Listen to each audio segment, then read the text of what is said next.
मिल times में खुशामदीद। बिहार चुनाव का रिजल्ट और नतीजा एक्सेप्ट करने को, स्वीकार करने को आरजेडी और कांग्रेस बिल्कुल भी तैयार नहीं है और इस रिजल्ट के खिलाफ अब आरजेडी और कांग्रेस ने नई मनसूबाबंदी की है, नई प्लानिंग की है। यह अलग बात है कि आरजेडी की प्लानिंग अलग है, कांग्रेस की प्लानिंग अलग है और अभी तक दोनों पार्टी एक मनसूबे पर मुत्तफिक होती नजर नहीं आ रही है। कांग्रेस ने तो बहुत बड़ा कदम उठा लिया है और कांग्रेस का जो प्लान सामने आया है, ऐसा लगता है कि पूरे देश में एक नया इनकलाब आने वाला है। उधर आरजेडी के जरिए सूत्रों के हवाले से खबर सामने आ रही है कि आरजेडी का मंसूबा है तमाम एमएलए से इस्तीफा दिलवाने का और पूरे चुनाव का बायकॉट करने का, क्योंकि आरजेडी को लग रहा है कि जो रिजल्ट आया है ओरिजिनल रिजल्ट नहीं है, स्क्रिप्टेड नतीजा है, जानबूझकर आरजेडी को हराया गया है। आरजेडी का जैसे रिजल्ट सामने आया, आरजेडी का जिस तरह चुनाव में सोपरा साफ हो जाता है, आरजेडी के घर में लड़ाई शुरू हो जाती है, लालू यादव के परिवार में टूट फूट हो जाती है, बेटी अलग हो जाती है, भाई अलग हो जाता है। रोहिणी सिंह ने जिस तरह लिखा उसके हवाले से ऐसा लग रहा था कि आरजेडी कोई मनसूबाबंदी नहीं कर रही है, कोई प्लानिंग नहीं कर रही है। लेकिन अब खबर सामने आई है कि लालू यादव खुद मैदान में आ चुके हैं, उन्होंने मोर्चा संभाल लिया है और परिवार में जो लड़ाई हुई थी उस लड़ाई को काबू में कर लिया है लालू प्रसाद यादव ने, उनका बयान भी सामने आ चुका। इधर आरजेडी ने अपना विधायक दल का नेता भी चुन लिया है तेजस्वी यादव को और लीडर ऑफ अपोजिशन भी तेजस्वी यादव को मुंतखब कर लिया गया है। और अब आरजेडी एक प्लान बना रही है कि किस तरह इलेक्शन कमीशन ऑफ इंडिया के खिलाफ मुहिम को छेड़ना है, सुप्रीम कोर्ट जाना है, चुनाव का बायकॉट करना है, जनता के बीच जाना है और उनको बताना है कि उन्होंने वोट किसी और को दिया था और उनका वोट जाकर कहीं और गिरा, इसलिए उनका हक छीना गया है, उनके नाम पर डाका डाला गया है। आरजेडी ये प्लानिंग कर रही है, मनसूबाबंदी कर रही है। ये अलग बात है कि आरजेडी के साथ जो दूसरी पार्टियां अलायंस में शामिल थी वो तमाम पार्टियां इससे मुत्तफिक नहीं हैं। जैसे वीआईपी यानी मुकेश कुमार सहनी, जिसको आरजेडी ने डिप्टी सीएम का चेहरा बनाया, जिसको तेजस्वी यादव ने अपने साथ हेलीकॉप्टर में बैठाकर घुमाया, वो आरजेडी की इस विचारधारा से एग्री नहीं कर रहा है। उसने नतीजे को स्वीकार कर लिया और कहा जो नतीजा सामने आया वो हमें मंजूर है, हमें ईवीएम पर सवाल नहीं, एसआईआर पर हमें कोई क्वेश्चन नहीं। इधर कांग्रेस पार्टी ने दिल्ली में अपनी हाई लेवल की मीटिंग तलब की है और कांग्रेस ने मीटिंग करके बाज़ाब्ता एसआईआर को जिम्मेदार ठहराया। कांग्रेस का कहना है कि बिहार में चुनाव से अचानक पहले जो एसआईआर हुआ और जिस तरह 69 लाख लोगों का नाम काटा गया, नए वोटर्स को जोड़ा गया, उसी का नतीजा है बिहार का रिजल्ट। और अब बिहार की तरह देश के 12 राज्यों में एसआईआर कराया जा रहा है ताकि वहां का भी रिजल्ट बदला जा सके, वहां भी आसानी से बीजेपी सरकार बना सके। लेकिन कांग्रेस ऐसा नहीं होने देगी। कांग्रेस ने अपने ट्विटर हैंडल से एक स्क्रीनशॉट शेयर किया है इलेक्शन कमीशन ऑफ इंडिया की वेबसाइट का और सीधे सीधे ईवीएम को जिम्मेदार ठहराया कि किस तरह ईवीएम को सेट किया जाता है, उसका सबूत देखें। दरअसल पिछले 2 दिनों से एक स्क्रीनशॉट वायरल हो रहा है जिसमें बीजेपी के जितने बड़े बड़े नेता हैं उन सबको बराबर वोट मिला और इसी पर सवाल उठ रहा है कि आखिर इन तमाम बड़े बड़े नेताओं को एक ही नंबर का वोट कैसे मिल सकता है। और इसका मतलब है कि ईवीएम को फिक्स किया गया था, ईवीएम को सेट किया गया था। सम्राट चौधरी बिहार में अब तक नायब वजीर आला थे और ये बीजेपी के चीफ मिनिस्टर का चेहरा भी हो सकते हैं। इनको बिहार चुनाव में टोटल वोट मिला 1,22,480। दूसरा बड़ा नाम है बिहार में विजय कुमार सिन्हा का, ये भी अभी तक डिप्टी सीएम है बिहार में और ये भी अगले सीएम का चेहरा है।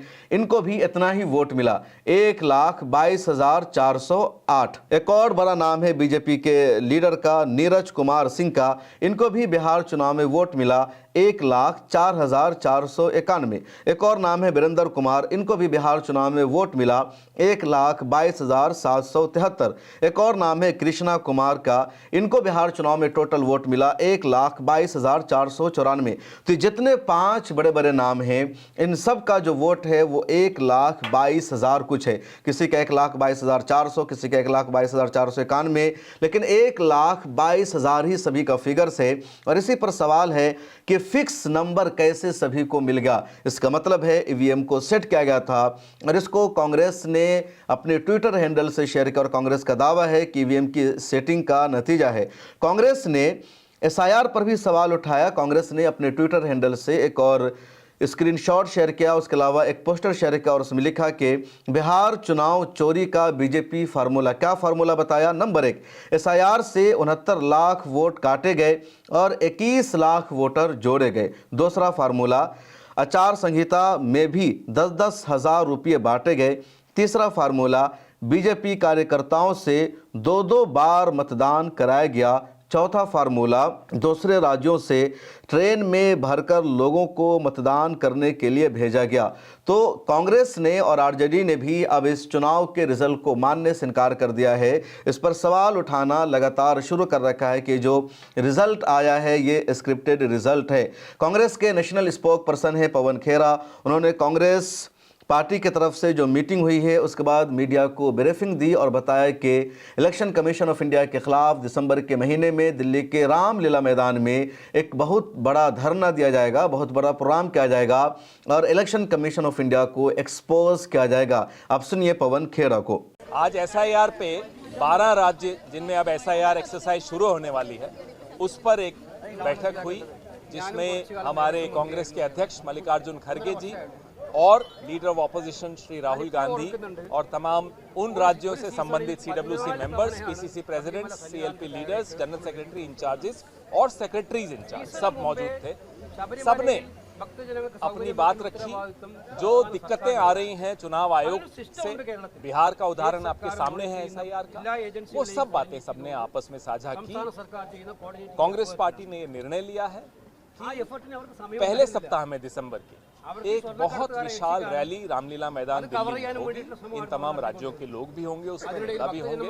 SIR के खिलाफ और जो बदनीयती है चुनाव आयोग, जो राजनीतिकरण चुनाव आयोग का हो गया है, उसके खिलाफ आवाज हम बुलंद करेंगे। 1 तारीख को पार्लियामेंट का सेशन शुरू हो रहा है, पहले सप्ताह में इसलिए ये रैली का आयोजन किया जाए। सबने अपने अपने सुझाव भी दिए, BLAs कैसे अपॉइंट हो रहे हैं वो सारी बातें साझा की। लेकिन सबका अनुभव यही है कि जो बिहार में हुआ वही उसी तरीके का SIR सब जगह किया जा रहा है। टारगेटेड रूप से कुछ लोगों के नाम काटे जा रहे हैं। ये SIR काटने के लिए है, नाम जोड़ने के लिए नहीं है। ये सबका निष्कर्ष इस बैठक में निकला।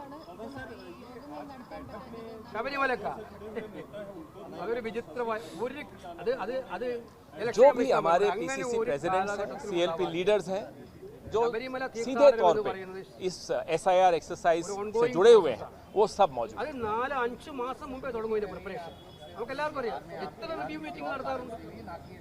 SIR की बात हम बिहार चुनाव से 4 महीने पहले, 3 महीने पहले से उठा रहे हैं। पूरी वोटर अधिकार यात्रा निकाली और SIR के बारे में यह आप अच्छी तरह जानते हैं कि 5 ऑर्डर सुप्रीम कोर्ट के आए, 5 ऑर्डर चुनाव आयोग के खिलाफ आए, क्योंकि इसमें इतनी त्रुटियां हैं और बदनीयती है कि वो सुप्रीम कोर्ट ने, माननीय सर्वोच्च न्यायालय ने भी बहुत स्पष्ट तौर पे उसको देखा और उस पर टिप्पणी की और उसको सुधारने के आदेश दिए।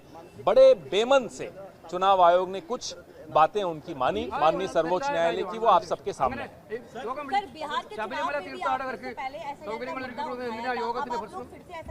क्योंकि SIR का मुद्दा जनता के ही वोट कट रहे हैं ना, मेरे और आपके थोड़े ही कट रहे हैं, सिर्फ नेताओं के तो नहीं कट रहे होंगे।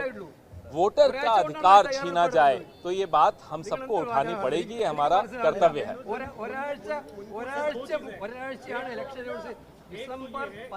നവംബർ 10-ാം തീയതിയാണ് ഇലക്ഷൻ അല്ലേ?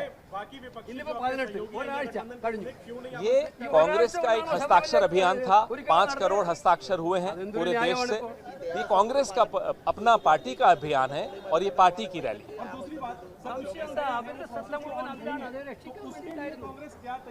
जो हमें अपनी तैयारी करनी है उसकी बैठक में उस पर चर्चा हुई, लेकिन जो चुनाव आयोग की नीयत के चलते जो हम सामना कर रहे हैं, अलग अलग राज्यों में जो सामना कर रहे हैं, उसके बारे में चर्चा बहुत आवश्यक थी, जो की। धन्यवाद। तो आपने सुना पवन खेरा को। कांग्रेस, आरजेडी और इस तरह की कई सारी पार्टी है जो इस रिजल्ट को एक्सेप्ट करने को तैयार नहीं है। दूसरी तरफ मुसलमानों के एक तबके में बहस हो रही है कि बिहार में एनडीए को 202 सीटों पर जो जीत मिली है, महागठबंधन की जो करारी हार हुई है, तो उसके लिए जिम्मेदार SIR नहीं है, EVM नहीं है या इलेक्शन कमीशन ऑफ इंडिया नहीं है, बल्कि असदुद्दीन ओवैसी है। असदुद्दीन ओवैसी बिहार में 28 22 सीटों पर चुनाव लड़ रहे थे, 5 सीटों पर जीत मिली, 2 सीटों पर उनका उम्मीदवार दूसरे नंबर पर रहा, बहुत कम मार्जिन से हार गया, 4-5 सीटों पर उनका उम्मीदवार तीसरे नंबर पर रहा। तो बिहार में महागठबंधन की महाहार के लिए, एनडीए की तारीखी जीत के लिए जिम्मेदार असदुद्दीन ओवैसी है। मुसलमानों के इस तबके को, मुसलमानों के जो इंटेलेक्चुअल तबका है मुसलमानों का, उनको लगता है कि असदुद्दीन ओवैसी की जो पॉलिसी रही है, असदुद्दीन ओवैसी की जो स्पीच हुई, उसकी वजह से बीजेपी को जीत मिली, एनडीए को जीत मिली, कांग्रेस को हार मिली। हालांकि जो कांग्रेस के लीडर्स हैं, आरजेडी के लीडर्स हैं, वो इस तरह का तज्जिया और तबसरा नहीं कर रहे हैं। तो मुसलमानों ने टेंशन ले रखा है कि बीजेपी की जीत असदुद्दीन ओवैसी की वजह से हुई, ये लोग कुछ और वजह बता रहे हैं। अब आपको फैसला करना है कि किसकी वजह से हार हुई, किसकी वजह से जीत हुई। क्या सच में असदुद्दीन ओवैसी ही जिम्मेदार हैं? अजीज़ बरनी बड़े मशहूर सहाफ़ी हैं उर्दू के, और एक ज़माने तक उनकी तोती बोलती थी, सहारा के ग्रुप एडिटर होते थे वो।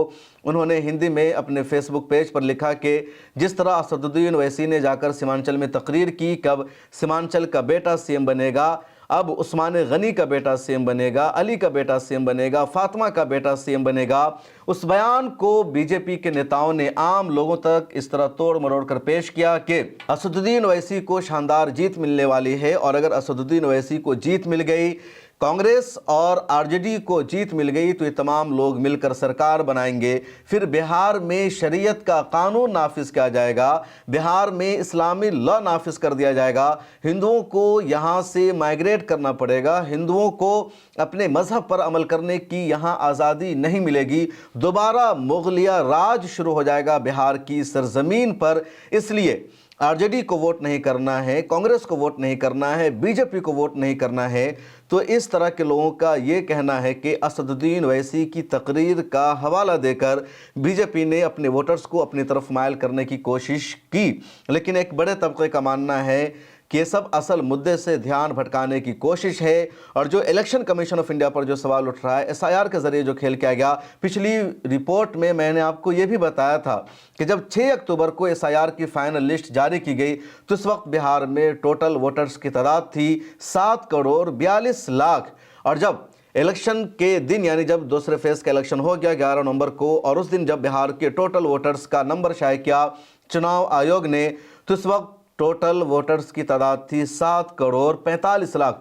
तो कंटिन्यू बिहार में वोटर्स में इजाफा भी किया गया, और जो आरजेडी का वोट बैंक था, उस वोट बैंक को कम किया गया, 69 लाख वोटर्स को हटा दिया गया, 21 लाख वोटर्स को जोड़ा गया। आपको क्या लगता है, क्या रियलिटी है, क्या सच्चाई है, और क्या बिहार का ये मॉडल दूसरी जगह भी अपनाया जा सकता है? कमेंट सेक्शन में लिखिए, मुझे बताइए। मिला टाइम्स की मेंबरशिप ले लीजिए, फिर मुलाकात होगी।